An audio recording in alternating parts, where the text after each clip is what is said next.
Hello everyone, welcome to నియోమెంటాస్ daily current affairs. ముందుగా నేను ఇచ్చిన క్వశ్చన్కి ఆన్సర్ చూస్తే కనుక some species of turtles are herbivores. అవును, కొన్ని కార్నివోర్స్ నిన్న చూసాము. Some species of fish are herbivores, ఇది కూడా కరెక్టే. Some marine animals are herbivores. Some species of snakes are viviparous. So ఇవన్నీ సమ్ అన్నవి జనరల్గా కరెక్ట్ ఉంటాయి అన్నమాట. సో ఆన్సర్ వచ్చేసి ఆల్ ది అబౌవ్. ఇక ఈరోజు మొత్తం వరల్డ్లోనే ట్రెండ్ అవుతున్నటువంటి టాపిక్ ఆల్ ఐస్ ఆన్ రఫా. ఇది కనుక మీరు చూస్తే ఇజ్రాయిల్ చేసినటువంటి ఒక మిలిటరీ ఆపరేషన్ గాజాలో రఫాలో దాదాపుగా 40 మందిని చంపింది. ఇందులో భాగంగా చిన్నపిల్లలు, ఆడవాళ్ళు కూడా ఉన్నారు. పాపం పిల్లలు, అభంశుభ్యం తెలియనటువంటి పసిపిల్లలు కూడా ఈ హమాస్ ఇజ్రాయిల్ గత అక్టోబర్ 2023 నుంచి చేస్తున్నటువంటి యుద్ధంలో భాగంగా ఇప్పటి వరకు 35,000 మంది చనిపోయారు మొత్తం ఈ యుద్ధంలో. అయితే ఈ మధ్యకాలంలో నిన్న జరిగినటువంటి ఈ రఫా అటాక్ అనేటటువంటిది ప్రపంచం మొత్తం ఇజ్రాయెల్ హమాస్ యుద్ధం గురించి మాట్లాడుకునేలా చేసింది. అయితే ఇక్కడ ఆల్ ఐస్ ఆన్ రఫా అనేటటువంటి క్యాంపెయిన్ ప్రపంచంలో జరుగుతోంది. బెంజమిన్ నెతన్యాహు మీద ప్రపంచవ్యాప్తంగా చాలా వరకు కూడా వ్యతిరేకత పెరిగింది. ఈవెన్ ఇజ్రాయిల్లోనే 70% మంది ఇతను ప్రైమ్ మినిస్టర్గా వద్దు, మరొకరిని ఎన్నుకుందాం అనేటటువంటి ఇదిలో కూడా ఉన్నట్టు కొన్ని న్యూస్ ఛానల్స్ పబ్లిష్ చేశాయి. అయితే ఈ క్యాంపెయిన్కి ధీటుగా Israel where were your eyes on October 7 అనేటటువంటి ఒక కౌంటర్ క్యాంపెయిన్ అనేటటువంటి దాన్ని రన్ చేస్తోంది. ఎందుకంటే మేము రఫాని ఊరికినే అటాక్ చేయలేదు, అక్టోబర్ 7వ తారీఖున ఇజ్రాయిల్ ప్రాంతంలో ఉన్నటువంటి ఒక ప్రాంతాన్ని అటాక్ చేసినందు కారణంగా 1,200 మంది చనిపోయారు అక్కడ.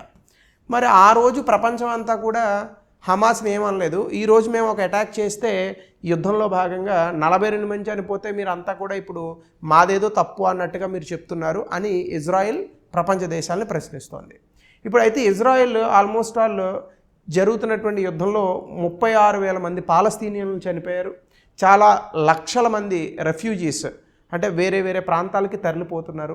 ఇందులో భాగంగా అసలు ఏంటి రఫా, వీళ్ళ మధ్య యుద్ధం ఏంటి అనేటటువంటిది పక్కన పెట్టండి. దాని మీద నేను చాలా పెద్ద క్లాస్ గతంలో కూడా చేశాను.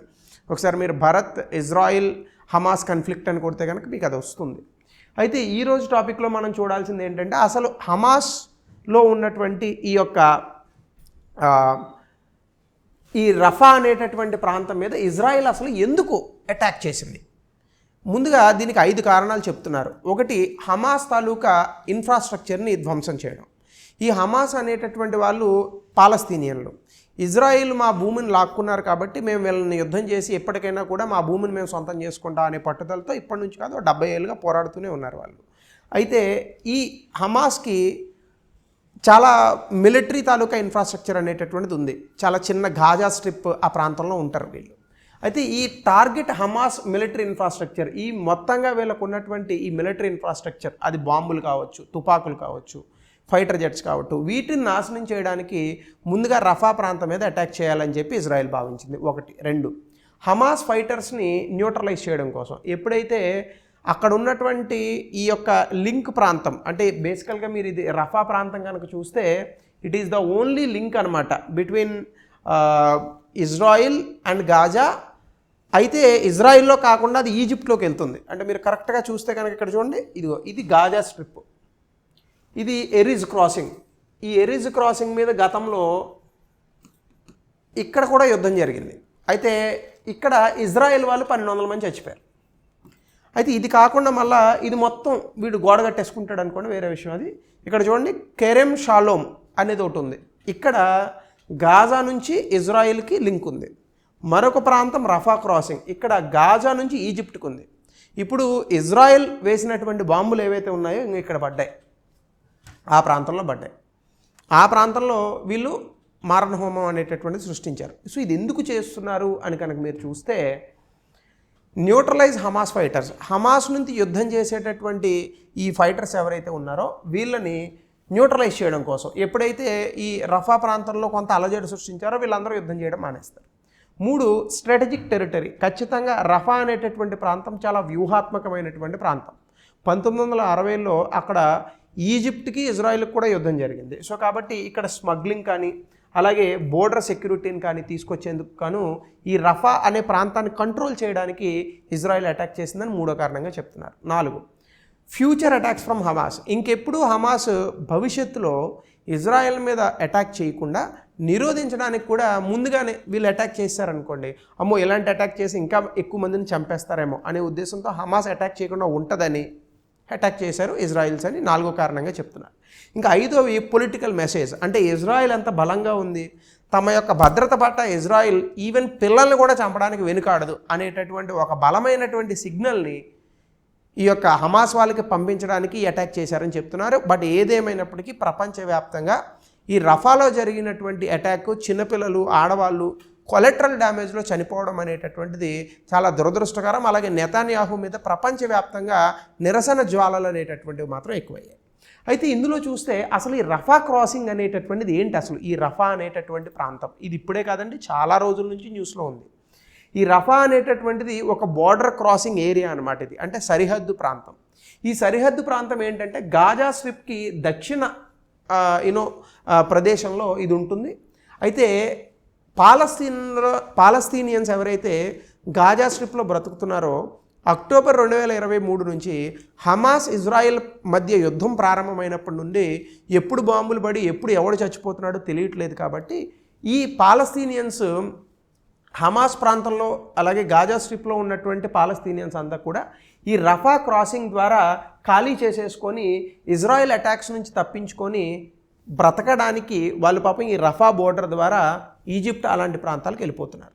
సో అక్కడ ఈ రఫా క్రాసింగ్ అనేటటువంటిది it was very much known అనమాట. మీరు చూడండి, ఇది మొత్తం ఇజ్రాయెల్ తర్వాత మీకు ఇక్కడ చూడండి, ఇది గాజా సిటీ, ఇది మొత్తం గాజా పెనున్సులా. ఇందులో పెనున్సులా అని కూడా అనకూడదు, గాజా ప్రాంతం, ఈ గాజా స్ట్రిప్ అంటారు దీన్ని. గాజా స్ట్రిప్కి బాగా కిందకి వెళ్ళిపోతే ఈజిప్ట్, ఈ ఈజిప్ట్ దగ్గర ఉన్నటువంటిదే రఫా క్రాసింగ్ బోర్డర్ అనమాట.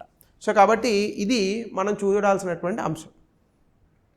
అలాగే మీరు చూస్తే రఫా క్రాసింగ్ కనుక మీరు ఇంకొకసారి పరిశీలిస్తే ఇది గాజా స్ట్రిప్ వైపు వెళ్ళడానికి వేసినటువంటి ఒక ప్రాంతం. ఇది ఈజిప్ట్ చేతిలో ఉంటుంది. అంటే ఇప్పుడు రఫా బోర్డర్ దాటేస్తే ఇంక ఈజిప్ట్లోకి వెళ్ళిపోవచ్చు. ఈ క్రాసింగ్ని అంటే ఈ దాటేటటువంటి ప్రాంతాన్ని ఎవరు కంట్రోల్ చేస్తున్నారంటే ఈజిప్ట్ కంట్రోల్ చేస్తుంది. It is the only exit. అంటే మొత్తం గాజా స్ట్రిప్లో ఆ దేశం నుంచి లేదా ఆ ప్రాంతం నుంచి బయటకు వెళ్ళడానికి ఉన్నటువంటి అన్ని మార్గాలలో ఇదొక్కటే మార్గం, ఇజ్రాయెల్ గుండా పోకుండా వేరే మార్గానికి వెళ్ళడానికి.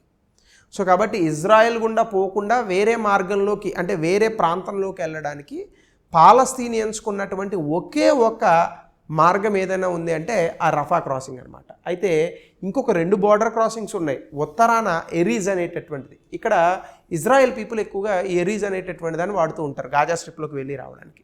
అలాగే కేరమ్ షాలోమ్ అనేటటువంటిది సౌత్లో ఉంది. ఇది ఎక్స్క్లూజివ్గా కమర్షియల్ వస్తువులు, ఏవైనా వస్తువులు సేవలు, వస్తువులు ముఖ్యంగా ఎక్స్పోర్ట్ ఇంపోర్ట్ ఎగుమతులు దిగుమతుల కోసం ఈ రోడ్డును వాడతారు. ఎరీజ్ అండ్ కరేమ్ షాలోమ్ ఈ 2 కూడా ఇజ్రాయెల్ మీదే ఉన్నాయి. ఇప్పుడు వాటిని మూసేశారు. సో కాబట్టి పాలస్తీనియన్స్ వెళ్ళడానికి 2 మార్గాలు. ఒకటి అటుపక్కన ఉన్న మధ్యధరా సముద్రంలో దూకాలి. పాపం సముద్రంలోకి దూకి వాళ్ళు మాత్రం ఏం చేస్తారు, పడవలు ఇవన్నీ ఉండాలి కదా. రెండోది ఏం ఉందంటే the only area where they can cross ఈ యొక్క రఫా బోర్డర్ అనమాట. ఈ రఫా బోర్డర్ దగ్గర ఉన్నటువంటి ప్రాంతంలోనే ఈ అటాక్ అనేటటువంటి జరిగింది. సో ఇది మనం చూడాల్సినటువంటి అంశం. చూడండి, ఇది ఇజ్రాయెల్ కదా, మీకు ఇక్కడ కనిపిస్తుంది, ఇది ఇజ్రాయెల్. ఇక ఇప్పుడు హమాస్ వాళ్ళు పోరాడుతున్నారే, వాళ్ళు ఉండేటటువంటి ప్రాంతం ఈ చిన్ని ప్రాంతం ఇలా ఉందా, ఇంత పెద్దది ఇజ్రాయెల్. ఇక ఈ బుజ్జి ప్రాంతం ఉంది చూసారా, ఇది గాజా స్ట్రిప్. ఇక్కడ నుంచి హమాస్ వాళ్ళు దాడి చేస్తున్నారు. సో ఇక్కడ నుంచి వాళ్ళు కిందకు వచ్చేస్తే ఈ సినాయ్ పెనున్సులాకి వస్తారు. ఈ సినాయ్ పెనున్సులా ఈజిప్ట్ వాడి కంట్రోల్లో ఉందన్నమాట. ఇక్కడే మనకి సూయజ్ కెనాల్ అనేటటువంటిది వస్తుంది. అక్కడ నుంచి మీకు మధ్యధరా సముద్రం నుంచి ఎర్ర సముద్రానికి మార్గం అనేటటువంటిది ఉంటుంది. ఒకానొక సందర్భంలో 1964-67 ఈ ప్రాంతంలో ఇజ్రాయిల్ ఈ సినాయ్ పెనున్సులా మీద కూడా యుద్ధం చేసింది. జోర్డన్, ఈజిప్టు, పైనుంచి ఏమో సిరియా వాళ్ళు అందరూ ఒకేసారి అటాక్ చేశారు. కానీ 3 దేశాలని ఒకేసారి ఓడించింది ఇజ్రాయెల్.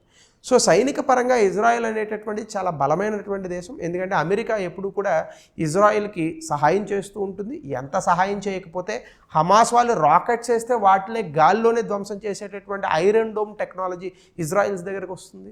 సో కాబట్టి ఇజ్రాయెల్ చాలా బలమైనటువంటి దేశం, especially when comes to the సైనిక పరంగా అనమాట. సో కాబట్టి ఈ యుద్ధం ఎక్కడికి దారి తీస్తుందంటే ఏదర్ ఇజ్రాయిల్లో ఉన్నటువంటి ప్రజలైనా చంపుతుంది, లేదా గాజా స్ట్రిప్లో ఉన్నటువంటి పాలస్తీనియన్స్నైనా కూడా చంపుతుంది. సో దీనికి ఒకే ఒక్క మార్గం ఏంటంటే నెగోషియేషన్స్, చర్చల ద్వారా తప్ప ఈ యొక్క అంశాన్ని ఏ రకంగానూ కూడా పరిష్కరించలేము. 21వ శతాబ్దంలో యుద్ధాల ద్వారా కనుక మనం గెలుద్దామని అనుకుంటే గెలిచేది యుద్ధం మాత్రమే, ప్రజలు కాదు అనేటటువంటి విషయాన్ని ఎప్పుడైతే ఇజ్రాయెల్ పాలస్తీనియన్స్ అర్థం చేసుకుంటారో అప్పుడు మాత్రమే అక్కడ శాంతియుతమైన వాతావరణం వస్తుంది తప్ప మాటలు లేకుండా సరే ఎంతో చూసుకుందాం అని చెప్పి జబ్బలు చరుచుకుంటే దానివల్ల చనిపోయేది మధ్యలో ఉన్న ప్రజలే తప్ప ఇంకెవరు కాదు. సో కాబట్టి ఇది ఎంత త్వరగా వాళ్ళు అర్థం చేసుకుంటే చర్చలకు అంత త్వరగా ఉపక్రమిస్తారు. లేదని అనుకుంటే ఇంక ఇలాగే చంపుకుంటూ ఉంటారు. 36,000 మంది చచ్చిపోయింది, ఇంకో 3 లక్షల మంది చనిపోతారు రేపొద్దున. సో కాబట్టి ఇది జరుగుతున్నటువంటి విషయం అన్నమాట. సో దీనికి సంబంధించి గతంలో 2017లో ఒక మంచి క్వశ్చన్ ఇచ్చాడండి. అందరూ పొలిటికల్గా ఇస్తాడని అనుకుంటే వీడు జాగ్రఫికల్గా ఇచ్చాడు. అంటే దేనికి మధ్యధరా సముద్రంతో బోర్డర్ ఉంది అనేటటువంటి అంశాన్ని అడిగాడు. అది మీరు ఒకసారి చూసి మన కమ్యూనిటీ సెక్షన్లో ఆన్సర్ చేయండి. ఇజ్రాయెల్ హమాస్ వివాదంలో భారత్ యొక్క పాత్ర ఏమిటి, ఏం పోషించింది, ఏం పోషిస్తోంది, అది భారతదేశ దౌత్య సంబంధాలు మరియు విదేశాంగ విధానాన్ని ఎలా ప్రభావితం చేసిందో 150 పదాల్లో రాయండి. సో ఇది రఫా బోర్డర్లో జరిగినటువంటి ఉదంతం. మరొక కొత్త టాపిక్తో భారత్ ఎకానమీతో మనం నెక్స్ట్ క్లాసెస్లో కలుద్దాం. Thank you.